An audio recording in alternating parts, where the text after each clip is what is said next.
suite à celles que nous avons déjà prises dans le cadre effectivement de ce centre aquatique que nous souhaitons voir se réaliser très prochainement. Nous avions passé une délibération ici, même au mois de novembre, en date du 7 novembre, qui nous permettait de nous unir avec la ville de Lorpa dans le cadre d'une convention de groupement d'autorités concédantes. Ce soir, cette délibération vise effectivement à adopter le principe au recours à la délégation de service public. Vous savez que dans ce projet, nous avons fait le choix d'aller sur la concession, aussi bien pour la réalisation de la construction que pour l'exploitation de ce futur centre nautique. Cet objet a déjà fait souvent des échanges. Ça a été présenté récemment en commission consultative des services publics locaux, qui s'était réunie en date du 27 novembre. Ce projet, nous l'avons également présenté lors de la commission finances, administration et informatique du 5 décembre. Donc les membres de la commission, comme les membres de la CCSPL, ont été informés, ont pu poser toutes les questions sur ce rapport qui avait été remis, rapport dont une partie avait déjà été présentée auparavant, et on a présenté essentiellement l'article 4. Donc aujourd'hui, Monsieur le maire, ce qu'on vous propose, effectivement, c'est d'adopter ce principe pour recourir à la délégation de service public. Des questions? Oui, Mme Bezinger. Oui, merci de me donner la parole. Donc, je m'excuse par avance d'une intervention qui va être un petit peu développée, parce que ce sujet, évidemment, la question de la piscine préoccupe beaucoup les habitants de notre commune et suscite de fortes attentes. Donc, je vais me permettre de donner un certain nombre d'éléments sur le rapport sur lequel nous devons nous prononcer ce soir. Donc la fermeture de la piscine de Maurepas depuis 3 ans a créé un grand vide, je ne reviens pas là-dessus, et elle a conduit des usagers de tous âges, de tous horizons, à se rassembler au sein d'un collectif citoyen qui s'appelle Piscine pour tous. Alors ce collectif est aujourd'hui constitué de parents d'élèves, d'enseignants, de membres des clubs sportifs et des associations qui fréquentaient le centre aquatique, et aussi de simples nageurs, je dirais, qui venaient nager, ou des adeptes des divertissements aquatiques, surtout l'été, donc des usagers qui fréquentaient régulièrement ou occasionnellement cette piscine. Quelques-uns de ces membres de ce collectif sont présents ce soir. Je me joins à eux, car vous le savez, c'est ma conception d'élu municipal que d'être, autant que faire se peut, à l'écoute de l'expression des citoyens, quand bien sûr cette expression vise le bien commun. Alors, bien sûr, ce soir, c'est avec intérêt et attention que nous écouterons la présentation qui est faite du projet, à travers un rapport, donc effectivement, qui a été présenté en commission des services publics, mais aussi avec vigilance, car si l'ouverture de ce centre aquatique ne doit pas prendre davantage de retard, le projet doit aussi affirmer sans ambiguïté les priorités qui doivent être données aux missions de service public. Ces missions de service public ont des enjeux qui sont multiples. Il y a bien sûr des enjeux éducatifs, sportifs, mais il y a également des enjeux d'ordre sanitaire, d'ordre social et culturel. Et la piscine de Maurepas avait un enracinement dans nos deux communes qui était extrêmement important. Qui peut dire aujourd'hui comment ces besoins vont évoluer à l'échelle des 25 prochaines années, puisqu'il s'agit d'une concession sur 25 ans. Je voudrais simplement rappeler qu'il y a eu une actualité l'été dernier, avec une alerte qui a été lancée par l'Agence nationale Santé publique France, et qui a rappelé qu'il y avait urgence à agir suite à un doublement des noyades constatées en France depuis 2015. Il y a donc véritablement une urgence nationale à s'atteler à la question de l'apprentissage de la nage et à la question aussi d'apprendre à se déplacer en sécurité dans un milieu aquatique. Donc je crois qu'on touche là du doigt un des aspects essentiels, effectivement, d'une mission de service public.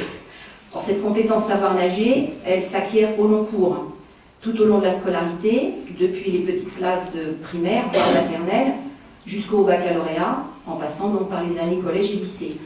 Or, le projet qui est présenté ce soir recense de manière incomplète les besoins de l'ensemble de ces missions de service public. Et je voudrais prendre quelques exemples sans être trop longue, mais tout de même quelques exemples concrets que nous voulons souligner avec le collectif Piscine pour tous et qui nous inquiète parce qu'il manque d'engagement de la part de la commune pour répondre à ces missions.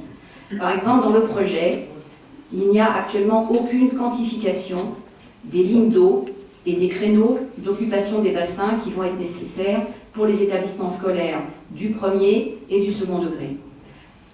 L'association de sport scolaire, l'UNSS, qui avait une activité natation très importante dans la piscine de Maurepas, disparaît totalement des documents. On ne le retrouve nulle part, ni dans le rapport, ni dans le document qui s'appelle Annexe sur l'évaluation des besoins qui a été validé au dernier conseil municipal. Pourtant, le montage financier qui est présenté dans le rapport fait état de principes de subventions accordées par le département, qui seraient accordées par le département et la région, qui ont en charge effectivement la compétence des collèges et des lycées et qui sont censés accompagner l'apprentissage de la nage dans ces établissements. Il semblerait donc que si dans le rapport il y a il fait état de ces subventions, tout à fait logiquement devrait apparaître au regard de ces subventions la manière dont elles vont être mises en œuvre dans le projet. Or, ce n'est pas le cas. Pour les clubs sportifs et les associations, qui étaient très présents dans l'ancienne piscine avec un nombre de licenciés tout à fait conséquent, ces clubs et ces associations n'ont pas plus l'assurance aujourd'hui de retrouver les lignes d'eau et les créneaux qu'ils occupaient jusqu'en 2015. Quant à la question de l'accessibilité financière, c'est-à-dire les tarifs d'entrée pour les usagers, mais aussi le coût de location des lignes d'eau pour les clubs, les scolaires et les associations, il n'y a à ce jour aucun engagement qui est pris dans le rapport, et je dirais même que ce point n'est même pas évoqué. Alors, il y a ensuite dans le rapport le schéma fonctionnel qui est présenté, c'est-à-dire la définition des bassins et des différents espaces. Il est clairement dit dans le rapport que ce schéma fonctionnel est fourni, je cite, à titre indicatif, ce qui évidemment suscite quand même des inquiétudes. Les inquiétudes se manifestent en particulier sur le bassin extérieur. Lors de la commission consultative des services publics, il y a eu des observations attestant qu'il pouvait y avoir peut-être une variable d'ajustement avec le bassin extérieur. Le bassin extérieur était un bassin de 50 mètres, il est déjà revu à la baisse avec un bassin de 25 mètres. On a entendu parler au début de 6 lignes d'eau, et puis aujourd'hui, on arrive à un bassin de 25 mètres de 4 couloirs, ce qui est quand même nettement moins que ce dont on disposait précédemment. Voilà, donc notre crainte, c'est qu'il n'y a pas véritablement à ce jour de choses arrêtées concernant la configuration des bassins. Il y a beaucoup d'incertitudes, beaucoup de flou, et évidemment, nous craignons que les usagers soient écartés de toutes les futures décisions, en particulier en ce qui concerne le cahier des charges. Donc en résumé, nous sommes en fin 2018, l'ouverture de la piscine c'est en 2021. Nous ne voyons pas dans le rapport d'annonce de prochaine concertation, comme ça s'était fait par exemple pour l'AMO, pour le vote qu'on a effectué l'an dernier sur l'AMO. Il y avait un dispositif de concertation avec les usagers. Et évidemment, avec le collectif Piscine pour tous, nous n'imaginons pas que les usagers, et même je dirais plus généralement les habitants de la commune, puissent se contenter de notes d'information en étant écartés des décisions qui vont être prises, particulièrement sur le cahier des charges. Donc c'est la raison pour laquelle le collectif Piscine pour tous a sollicité une rencontre avec les maires des 2 communes concernées, monsieur le maire d'Élancourt, monsieur le maire de Maurepas, afin de renouer d'une certaine manière cette concertation. Le collectif a travaillé sur des projets pour cette piscine avec les usagers, avec les clubs sportifs, les représentants d'établissements scolaires, des usagers qui utilisaient la piscine de temps à autre.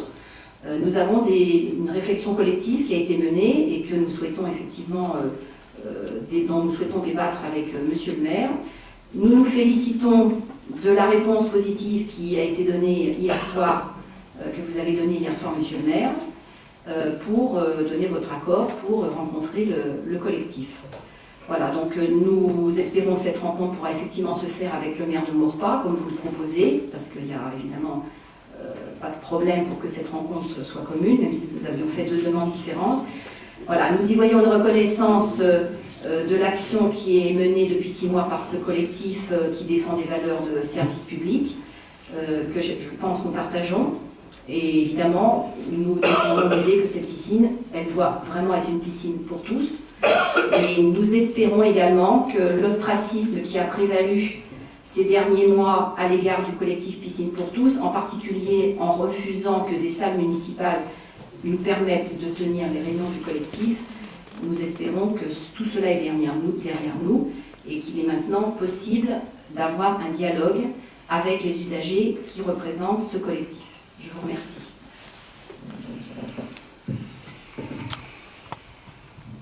Autre question?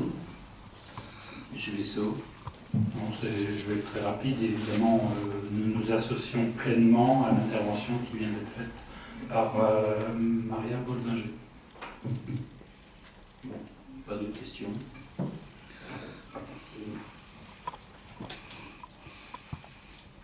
Quelques éléments de réponse. Naturellement, ce que je veux dire, Madame Bolzinger, vous le savez, parce que je vous l'ai déjà dit en CCSPL, mais on peut se répéter, ça ne cause aucun souci. Sur cette délibération et ce recours effectivement de concession, vous souhaitez aujourd'hui rentrer déjà dans le détail de l'INDO, le coût. Je peux peut-être aussi vous demander s'il va y avoir un distributeur de boissons. Je crois que c'est un peu prématuré pour tous ces sujets. Pour l'instant, on en est à se dire on va faire appel à un concessionnaire qui va, lui, travailler sur un projet. On lui donne effectivement un schéma fonctionnel qui ressort de la consultation qui a déjà commencé, une consultation qui sera permanente jusqu'au jour où le projet sera fini. Voilà, donc on a des éléments qui sont donnés à titre indicatif et qui vont permettre aux concessionnaires de travailler, de nous faire une proposition. Tant qu'on n'a pas cette proposition, je ne vois pas comment on peut réfléchir si on va ouvrir à 9h ou à 9h15, ou si on va fermer à 20h ou à 20h30. C'est beaucoup trop tôt, et j'espère que vous le comprenez. Donc que ce soit sur le tarif, que ce soit sur l'INDO, on ne peut pas répondre à ces questions aujourd'hui. Vous doutez bien, on ne sait même pas le coût de cette piscine. Il va y avoir le coût de construction et il va y avoir le coût de fonctionnement. On sait qu'on va porter, nous, une partie du fonctionnement, parce qu'il va effectivement y avoir les recettes liées à l'utilisation de cette piscine. Mais savoir si on va être à 4,20 € et 40,50 €, je pense qu'aujourd'hui, on est tous d'accord autour de cette table pour dire que c'est un peu prématuré pour pouvoir y répondre. Donc le moment venu, comme nous l'avons toujours fait sur ce projet, depuis son démarrage, on a su informer le conseil municipal, naturellement, mais la population en train de consultation pour informer effectivement le collectif, il n'y a aucun problème. Mais ne nous demandez pas de répondre à des questions sur lesquelles c'est impossible. Vous ne pouvez pas aujourd'hui, économiquement parlant, commencer à prendre des décisions sur quelque chose qui va se faire en 2021. D'ici là, il peut se passer tellement de choses sur le plan économique, hein, et on le voit régulièrement. Donc soyons raisonnables. On saura, le moment venu, vous donner des informations. Aujourd'hui, on ne peut pas vous en dire plus. On peut simplement confirmer notre souhait d'être effectivement dans ce projet de concession. Je vous rappelle qu'on a un calendrier qui vise à arriver à une ouverture de ce centre aquatique en été 2021. Voilà, je crois que c'est déjà un premier engagement qu'on essaie de tenir, parce qu'il n'est pas facile. Le reste, le moment venu, encore une fois, nous saurons vous donner les précisions. C'est pas ça, c'est pas Voilà. c'est une concertation. Pas d'autres questions? Bon, écoutez, je passe au vote. Oui, Madame Bolzinger, mais vous faites une bonne intervention là. Excusez-moi, je pensais qu'il y avait une présentation du projet, mais je vois que c'est pas prévu.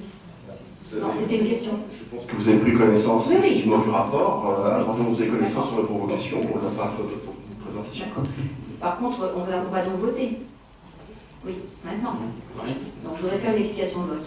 Annelise, oui. Voilà, donc c'est une explication de vote qui m'est personnelle, qui n'engage pas le collectif, je le tiens à le préciser. Hein, le collectif ne s'est pas prononcé sur la question de la concession ou pas.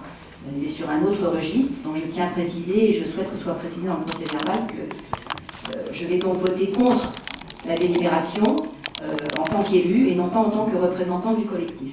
Donc je voudrais juste expliquer pourquoi je vais voter contre.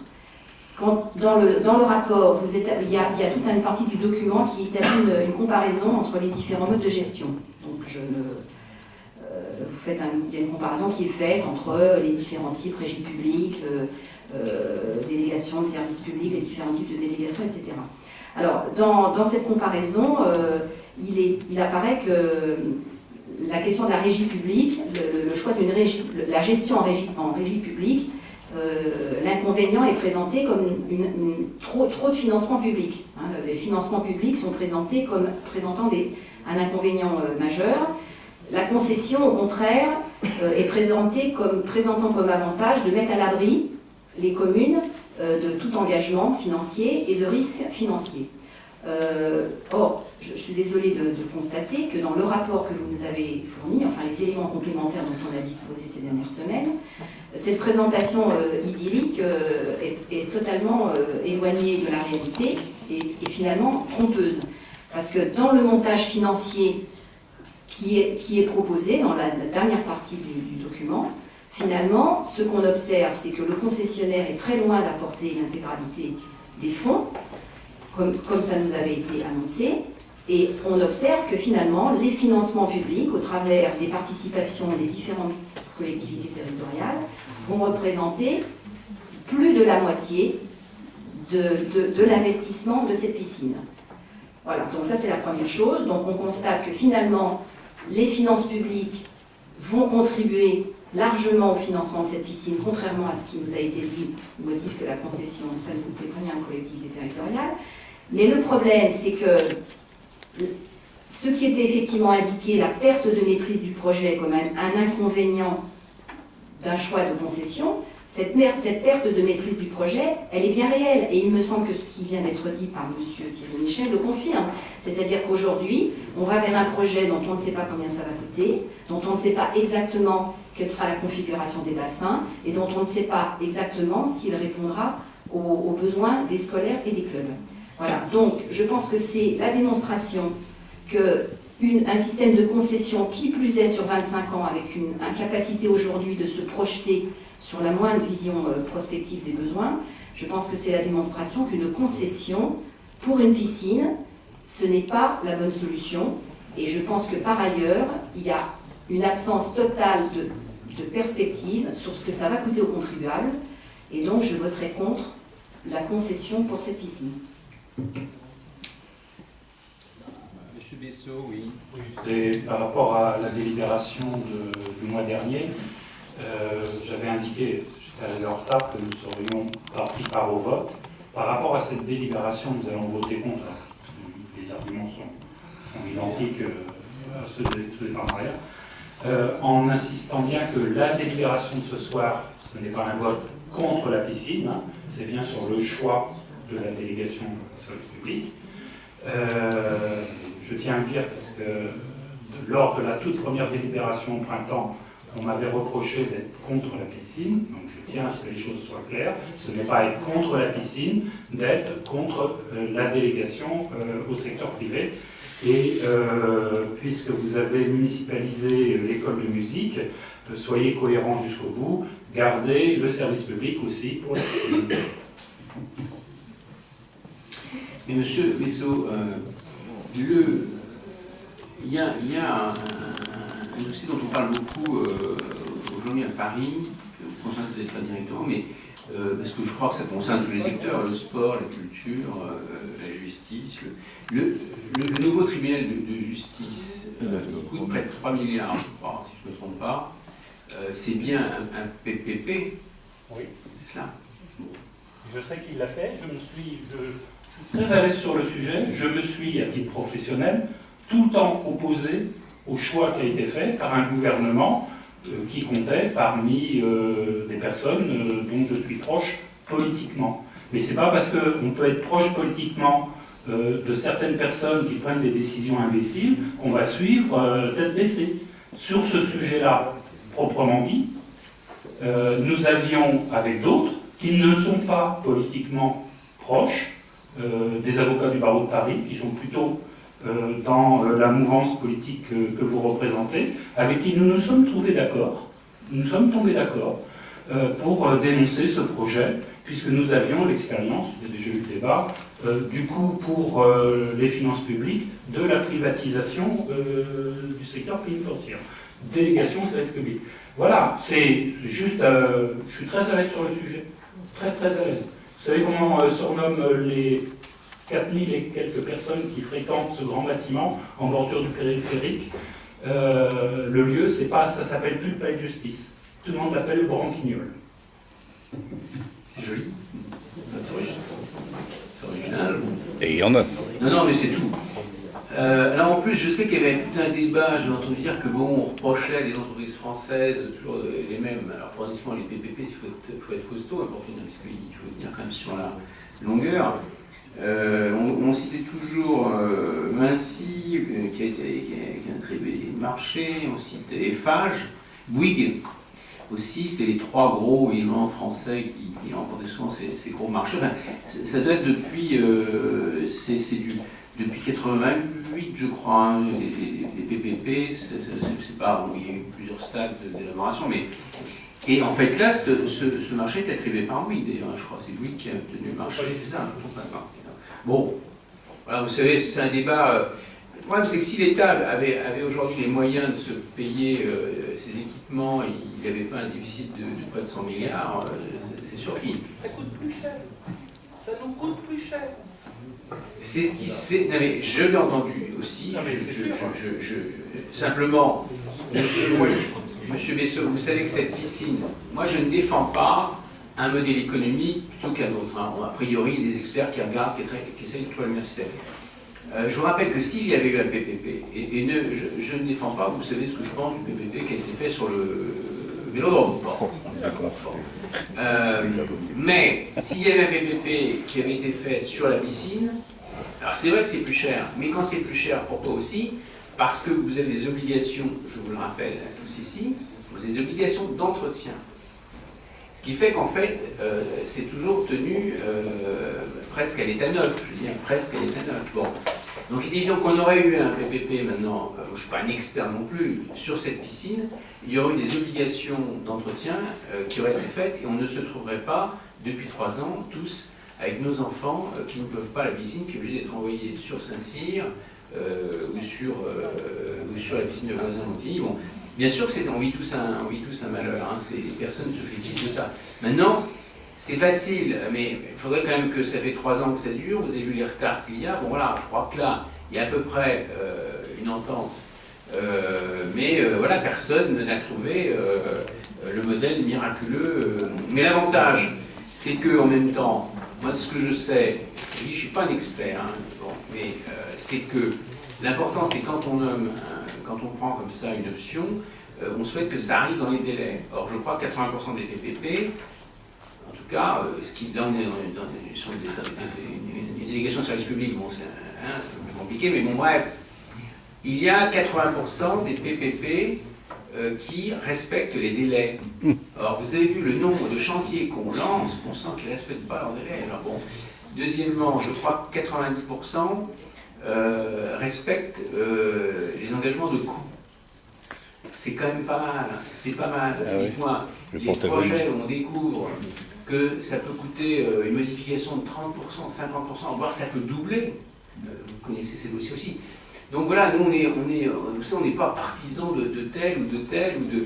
Simplement, on aimerait que ça se fasse, compte tenu que maintenant on n'a plus, les caisses sont vides, donc ça n'aide pas non plus. Voilà.